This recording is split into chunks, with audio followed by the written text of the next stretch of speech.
Անդրանիկ Մարգարյանի երազած հայրենիքի մասին ինչ անել, որ ունենանք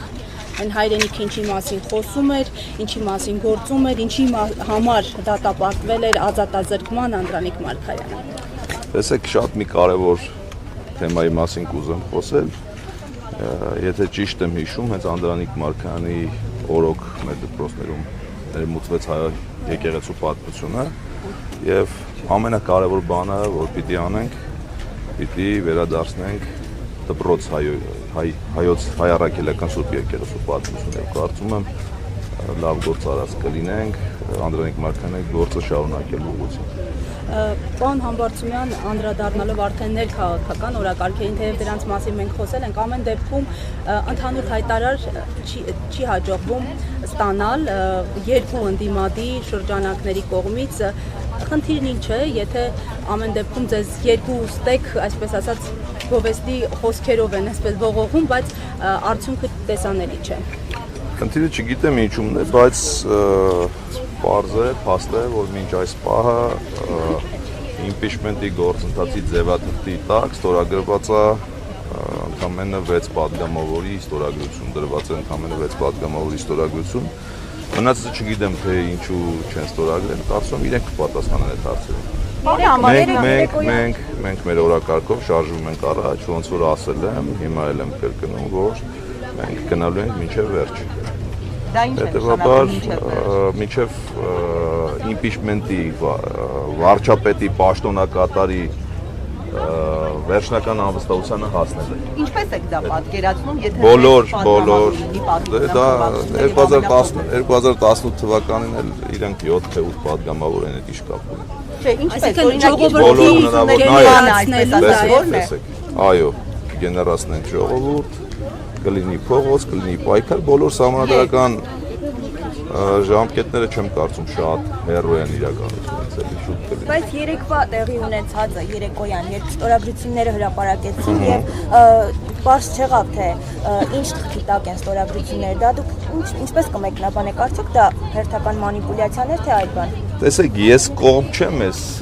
համացանցային անառողջ խոսույթին, դրա համար չեմ ուզի ինչ-որ որակումներ տալ, բայց չգիտեմ ինչ փաստաթղթի տակ են ստորագրել։ Հայկը Մամիջյան, պարոն Մամիջյանը հստակ ներկայացրել է, ցույց է տվել տվյալ ձևաթուղթը եւ պարզ է, որ ձևաթուղթի տակ ստորագրություններ չկան դրված։ Թե ինչի տակ են դրել եւ ոնց են ներկայացնելու, դա կարծում եմ ճիշտ կլինի հարցնենք Հայաստան Դաշինքի պատգամավորներին, որպեսզի ես իրենց փոխարեն չպատասխանեմ։ Եթե Դաշինքի պատգամավորները, այսպես ասած, տարբեր շրջանակներում նշում են, որ դեմ չեն ձեր տեխնացությանը, ըստ ձեզ ով է դեմ, որ խուսափում են ստորագրել։ Անկեղծ ասած չեմ կարող այդ հարցին, ներողություն եմ խնդրում, անկեղծ ասած չեմ կարող այդ հարցին պատասխանել, որովհետև ես չեմ դեմ այս process-ին, որ պատասխանեմ։ Չգիտեմ, պետք է իրենց հարցնել։ Կոռեկտ չկլինի, որ իրենց հարցնեն։ Պարոն Համբարձումյան, դուք որ ասում եք, որ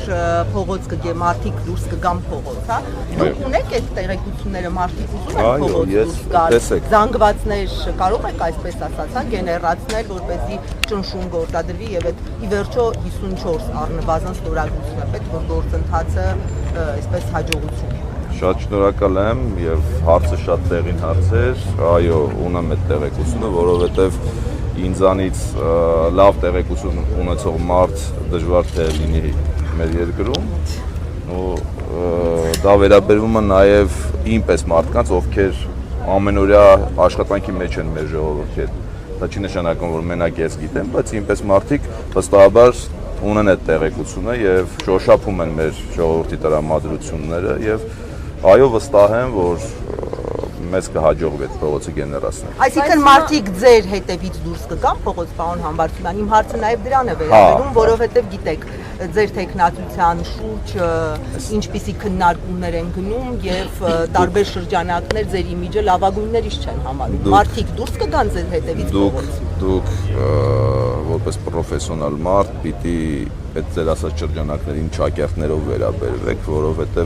որևիցե լուրջ շրջանակ նման կարծիք չի հայտնել, նման կարծիքներ Պարոն Համբարձումյան, ես ներողություն եմ խնդրում, ես ավարտեմ իմ պատասխանը, Ես կրկնվեմ, որ ես դեմ եմ այդ համացանցային անառողջ խոսույթին եւ այն պատրաստված ինչ-ինչ ուժերի կողմից պատրաստված տելեգրամյան ալիքների կամ չգիտեմ ինչ որ մարդկանց կողմից տարածված այդ կեղծ լուրերին չեմ էլ ուզում անդրադառնալ։ Մարդու մասին կարծիք կազմում են մարդու աշխատանքներին նայելով, մարդու անցած ճանապարհին նայելով եւ մարդու հետ չգիտեմ ինչ որ աշխատանք կատարելով։ Թե ինչ որ շրջանակներ ձեր ասած ինչ լուրեր են տարածում, այդ բնավ ինչ չի։ Կարծում ամբողջովին պատասխանեցի։ Մասում շատ լավ տրամադրված են, այո։ Ոչ միայն Մասիսում, հարց ուղղեցիք Մասիսին դրա համար։ Մասիսում Զվարթնոց օդանավակայան եկել ինչ էին ասում, ձեզ քաղաքացիները տեսա մոտենում են, խոսում են, ինչ էին ասում։ Տեսեք, ես աշխատել եմ այդ օրը քաղաքական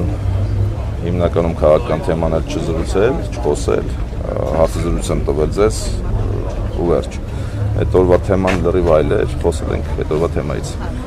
Դուք կոչով երբ եք պատրաստվում հանդես գալ, քանի որ շատերի կողմից սպասված է։ Մենք աշխատանք ենք բանում, մենք աշխատում ենք այդ ուղղությամբ եւ վստահաբար այդ ամեն ինչը լինելու է ըստ մեր գրաֆիկի եւ ժամանակի, բերեք դետալներ կա, դրանց մեջ չմտնենք եւ ամեն ինչ չբացենք էլի։ Պարոն Համբարձումյան, դրա ժամանակն էլ է գալու, դուք վստահ եմ իմանալու եք։ Պարոն Համբարձումյան, ձեր տեխնատության հետ կապված ԿՊ падգամավորները, մասնավորապես Նարեկ Գրիգորյանը, ասում է, լսել եմ լավ քաղաքապետ է, ոնց որ որպես համայնքապետ լավն է, բայց ես չեմ պատկերացնում, թե ինչի պետք է մենք այս անվտանգային բարոյահոգեբանական վերելքը, որը ապահովել է Նիկոլ Փաշինյանը, կասեցնենք ուրիշին վերելով։ Դուք գալու եք կասեցնելու այդ վերելքները։ Մենք գալու ենք կասեցնելու այն գահավիժող ընթացքը, ինչը տեղի ունենում մեր երկրում, այս մեկ։ Երկրորդը մեր նպատակն է ձևավորել հանրային լայն համերաշխության օրակարգ, դրա համար շատ ինչ որ շրջանակների ու մարդկանց մասին չեմ փորձում կարծիք հայտնել, որովհետև ես դրա կողմնակիցը չեմ, ես ուզում եմ, որ մեր երկրում վերջո վերականգնվի հասարակական համակեցության կանոնները, որովհետև դուք ինձանից լավ գիտեք, այսօր բոլոր իրար վիրավորում են, ինչ որ ատում են, այս քաղաքական գործիչները ինչքան էլ ցավալի է, մեր իրականություն են բերել հանրային ինչ որ հայոյանքի խոսույթը եւ այլն, ես սրան դեմ եմ, ես որպես հայ մարդ դեմ եմ այն խոսույթին, ինչը որ տարածում են ինչ որ քաղաքական ուժեր մարդկանց վիրավորելով կարծիքներ են ձևավորում եւ կարծում եմ, որ մենք գալիս ենք հենց այս կասեցնելու եւ վստահ եմ, որ ինչ որ մենք պլանավորել ենք, մենք մեր թիմը փուլ քայլ առ քայլ հասնելու ենք ավարտին։ Պարոն Համբարձումյան, բայց առայժմ ձեզ չի հաջողվում ընդդիմադիր շրջանակներին ամբողջությամբ համախմբել ձեր շուրջը։ Ոնց է հաջողվելու լինել այդ մերանը, ձեր ուզած մթնոլորտը։ Մի քիչ դա էլ է փոխաբերական չի հաջողվում։ Ես հասկանում եմ այս ստորագրությունների մասին է խոսքը, դրա համար ստորագրությունների հարցը պետք է տալ Հայաստան Դաշինք խմբակցության падգամավորներին, թե որտեղ են իրանք ստորագրել, դրանից հետո ամեն ինչ բարձ է դառնալու։ Դուք ունեք դրա պատասխանը, որտեղ են։ Ես ամեն դեպքում այն ձևաթուղթը, որը պատրաստված է, հրապարակված է, ձևաթղթի տակ չկան այս ստորագրությունները։ Մնացածը իրանք պիտի պատասխանեն։ Բայց ասին գրասենյակում դրած է, հրապարակեցին։ Մենք էջում ասում ենք, մենք ունենք մեր ստորագրությունը դրած է։ Ուզում եմ, որ մեր հասարակությունն էլ իմանա, որ Երեք Հայկը Մամիջանյան հստակ ներկայացրել է ձևաթուղթը եւ բացատրել է շատ մանրակրկիտ, որ պիտի ստորագրությունները դրված լինեն այս ձևաթղթի տակ։ Ուրիշտեղ չի անցնում։ Շատ հավանական է վաղը մեկ ուրիշ խմբակցություններ ինչ որ թուղթ ստորագրի, ինչ որ միտեղ դնի, ասի ստորագրած թղթեր ունենք, այդպես չի լինում, ժողովուրդ ջան։ Այլ խմբակցությունների մասին պարոն Համբարձումյան, այս ընթացքում ԿՊ-ից եղել են պոլիսային ինչ-որ առաջարկներ հանդիպումների, գուցե ասել են ձեզ վստահում ենք, մի բան արեք, փրկվենք։ Ես մարտավարական սխալ թույլ տված կլինեմ, որ ձեր հարցին պատասխանեմ, ներողություն եմ խնդրում։ Իսկ ինչ վերաբերում է փողոց գեներացներին, ինչ եք կարծում, հիմա գյուղացին իր գործերով է սպառված, իսկ մայրաքաղաքում հանգստի են արդեն պատրաստվում, արդյոք եթե ամառը տեղի ունենա փողոցային պայքարը, կհավաքվեն համապատասխանաբար։ Մենք այդ հաշվարկները հստակ կանենք եւ կարծում եմ ճիշտ կողմնորոշվենք, որ պահին փողոցը գեներացնենք եւ այո, Դուբայ գնացողներին էլ բարի հանգիստ իրենց ամեն ինչ կհաշվարկենք, նոր մեր քայլեր կկատարենք։